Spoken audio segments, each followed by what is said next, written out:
రాజ్యాధికారం సాధించడం ద్వారానే బహుజనుల అభివృద్ధి సాధ్యమవుతుందని retired DGP all India Bahujan Samaj party national coordinator J Purnachandra Rao అన్నారు.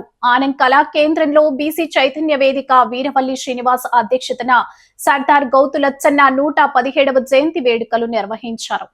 ఈ కార్యక్రమానికి ముఖ్య అతిథిగా all India Bahujan Samaj party national coordinator Purnachandra Rao హాజరయ్యారు. ముందుగా బహుజనుల మహాత్మాలకు నివాళులర్పించారు. అనంతరం జె పూర్ణచంద్రరావు మాట్లాడుతూ బీసీలకు రిజర్వేషన్లు సక్రమంగా అమలు చేయడం లేదని అన్నారు. 60% ఉన్న బీసీలకు కేవలం 24% రిజర్వేషన్లు అమలు చేయడం దురదృష్టకరమని అన్నారు. ముఖ్యమంత్రులు, మంత్రులు అన్ని ఉన్నత పదవులు కమ్మ, రెడ్లు అనుభవించారని అన్నారు.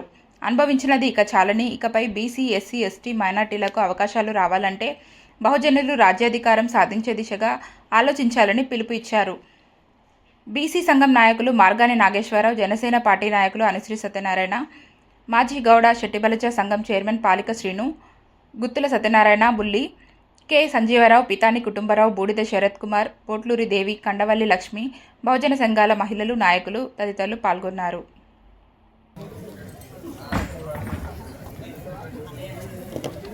కాంగ్రెస్ ప్రభుత్వం సోనియా గాంధీ నేతృత్వంలో చేసింది.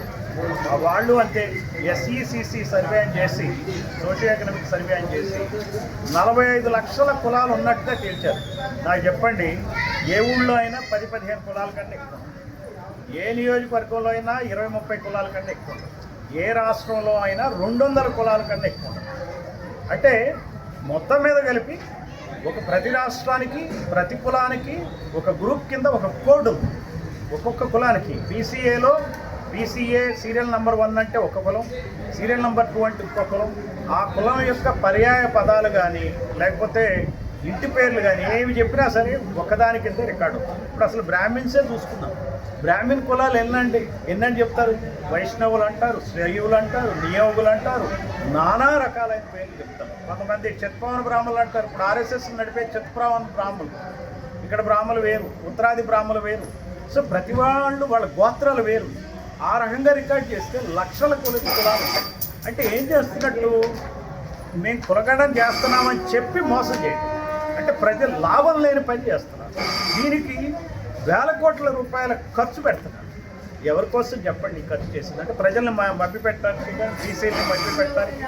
మరి ఎప్పుడైతే కులాల గణన ఎప్పుడైతే జరుగుతుందో ప్రతి కులానికి ప్రాతినిధ్యం ఏంటి, వాటా ఏంటి, అసెంబ్లీలో కూడా లెక్కలు తేల్చాల్సి